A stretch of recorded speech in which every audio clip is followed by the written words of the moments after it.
वालेकुम नाज़रीन कराम, मैं आपका होस्ट अख्तर चौधरी। तो इंटरनेशनल रिलेशन पे बात करेंगे आज। सबसे पहले आपको बताएंगे अफ़गानिस्तान की सूरत हाल। आपको पता है कि वहाँ अमेरिका और भारत को बहुत बुरी शिकस्त हो चुकी है। दुनिया में बेबसी की तस्वीर बने हुए हैं ये दोनों मुल्क, और इनके इनखला के बाद अफ़गानिस्तान में एक नई खाना जंगी भी शुरू हो चुकी है, जिसमें अफ़गानिस्तान की फ़ौज और तालिबान आपस में लड़ रहे हैं। 200 से ज़ायद जो अज़ला है उनके ऊपर तालिबान का कब्ज़ा हो चुका है। पिछले दिनों आपने सुना था कि 1000 जो अफ़गानिस्तान के फ़ौजी हैं वो ताजिकिस्तान की सरहद अबूर करके ताजिकिस्तान चले गए थे। ताजिकिस्तान ने वो 1000 फ़ौजी वापस कर दिए हैं अफ़गान हुकूमत को। तालिबान का जो इलाका है ताजिकिस्तान तुर्कमानिस्तान का जो सरहद है उसके ऊपर जो इलाका है उसके 85% जो इलाका है उसके ऊपर तालिबान का कब्ज़ा है इस वक्त, और अफ़गान फ़ौज में लड़ने की बिल्कुल भी सकत नहीं है। और आपको एक और ख़बर भी देते चलें कि जो पाकिस्तान की सरहद के साथ अफ़गानिस्तान की जो चौकियाँ थी अफ़गान फ़ौज की, उनके ऊपर भी तालिबान ने हमला किया है इलाके पर कब्ज़ा करने की गर्ज से, जिसकी वजह से वो फौजी भी पाकिस्तान की तरफ आए हैं। उन्होंने भी पाकिस्तान से कहा कि आप हमें पाकिस्तान आने दें, हम लड़ना नहीं चाहते। लेकिन पाकिस्तानी हुकूमत ने इनकार किया। उन्होंने कहा कि आप अपने अंदरूनी मामला अपने मुल्क में हल करें और इसमें हमें बिल्कुल न इसमें लाया जाए। अफ़गानिस्तान में गोरीला जंग शुरू हो चुकी है और बहुत से मुल्क जो इस खाना जंगी चाहते हैं कि वहाँ हो, मुसलमानों का कत्लेआम हो, उनमें अमेरिका शामिल है, उसमें भारत शामिल है। वो जहाज़ों के ज़रिए असलहा अफ़गानिस्तान में पहुंचा रहे हैं, हेलीकॉप्टरों के ज़रिए, जहाज़ों के ज़रिए अब असला वहां पहुंचा रहे हैं कि ये अफ़गान आपस में लड़े और एक दूसरे की खूनरेज़ी करें, एक दूसरे को मारें। इस तरह से अमेरिका ने भी पाकिस्तान की पीठ में छुरा घोंप दिया है। अमेरिका बिल्कुल नहीं चाहता कि पाकिस्तान में इस्तेहकाम हो, वो पाकिस्तान में हमेशा अदम इस्तेहकाम ही देखना चाहता है। ख़ास तौर पे जब इलाके में रीजनल प्लेयर जो हैं, रीजनल प्लेयर हैं रूस और चाइना, वो दोनों अफ़गानिस्तान में अमन चाहते हैं और वो चाहते हैं कि जो इलाके के इर्द गिर्द के मुल्क हैं वो सही तरीके से एक दूसरे के साथ कोऑपरेट करके करें और इलाके में अमन कायम हो जाए।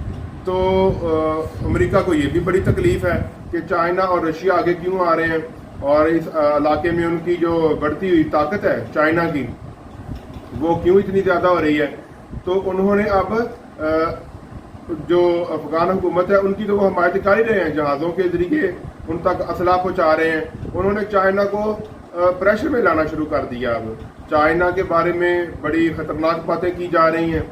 उनके जो रॉबर्ट वुड हैं उन्होंने कहा है कि चाइना इस वक्त बहुत ही पुरअसरार एटमी हथियार बना रहा है और 200 के करीब उन्होंने जो चाइना है वो पुरअसरार एटमी हथियार बना रहा है। चाइना का सूबा ये शुमाल मगरबी सूबा यूमान, उसके पास चाइना ने अपने जो एटमी हथियार हैं जो छोटे पैमाने पर और जो पुरअसरार हथियार हैं उनके गोदाम बनाए हुए हैं और अमेरिका बाकायदा मॉनिटर कर रहा है कि चाइना की जो चाइना कर रहा है उसको कर रहा है, मॉनिटर कर रहा है।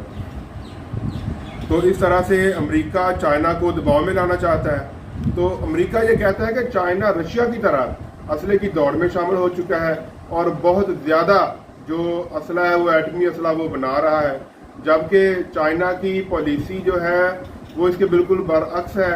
चाइना कहता है कि हम दुनिया के मामलात को पुरअमन तरीके से हल करना चाहते हैं, तमाम मामलात हमेशा बातचीत और बर्दाश्त के साथ और तहम्मुल के साथ हल किए जाएं। तो अमेरिका ये कहता है कि हम चाइना कहता कुछ है और करता कुछ है, यानी कि चाइना जो दिखाता है वो होता नहीं है।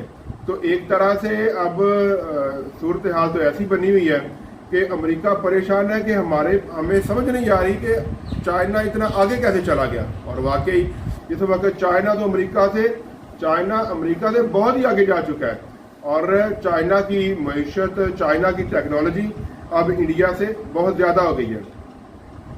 इंडिया से तो बहुत ज़्यादा है, अमेरिका से भी आगे निकल गया है। اور تاجکستان کی صورتحال پر یہ 6 ملکی اتحاد ہے، یہ جو ایشیا کی وسطی ایشیا کی ریاستیں ان کا، تو انہوں نے تاجکستان کے جو صدر ہیں انہوں نے اس اجلاس میں یہ کہا ہے کہ افغانستان کی جو سرحد ہے وہ ساری پہاڑی علاقوں پر مشتمل ہے، اور افغانستان کی جو سرحد ہے وہ ہمارے لیے کنٹرول کرنا کافی مشکل ہو رہا ہے، تو ہمارے جو رکن ممالک ہیں، یہ 6 ملکوں کی تنظیم ہے، یہ رکن ممالک ہے اس کے، وہ ہماری مدد کریں تاکہ ہم افغانستان کی سرحد کو محفوظ بنا سکیں۔ اور اسی وجہ سے تاجکستان کے صدر کی اور صدر پیوٹن کی بات بھی ہوئی ہے، اور صدر پیوٹن نے یہ تاجکستان کے صدر کو یقین دہانی کرائی ہے کہ ہم افغانستان کی صورتحال کا بڑے نزدیک سے مشاہدہ کر رہے ہیں، اور اگر تاجکستان کو کوئی مسئلہ ہوا تو ہم تاجکستان کے ساتھ کھڑے ہیں اور تاجکستان کی سرحد کو محفوظ بنائیں گے اور تاجکستان کی مدد کرتے رہیں گے۔ پاک فوج کے بارے میں، پاک فوج بالکل بھی اپنے دفاع سے غافل نہیں ہے، پاک فوج ہر وقت تیار ہے، اور ہمارے آرمی چیف نے کہا کہ عوام ہمارے ساتھ، عوام تو بالکل، پاکستان کی یہ خوبی ہے کہ پاکستان کے عوام 100% جو ہے وہ اپنی فوج کے ساتھ کھڑے ہوتے ہیں، اور ہماری فوج ماشاءاللہ دنیا کی چند فوجوں میں سے جو منجی ہوئی فوجیں ہیں، جو سب سے زیادہ تجربہ کار فوجیں ہیں، ان میں ہماری فوج کا شمار ہے، اور اللہ کے کرم سے ہماری ISI، ہماری انٹیلیجنس ایجنسیاں جو دوسری ہیں وہ بھی ٹاپ پہ ہیں، اور انہوں نے افغانستان کی صورتحال کو بہت نزدیک سے آبزرو کیا ہے اور پاکستان کو محفوظ بنانے کی تگ و دو میں لگے ہوئے ہیں۔ پاکستان اللہ کے حکم سے محفوظ ہے۔ تو یہ آج کی جو خبریں تھیں یہ ہم نے آپ کے ساتھ شیئر کی، تو آپ ہمارا چینل سبسکرائب کریں، ویڈیو کو لائک کریں تاکہ ہمارے جو آگے ڈسکشن ہے اور جو ہماری ویڈیوز ہیں وہ آپ کو ملتی رہیں۔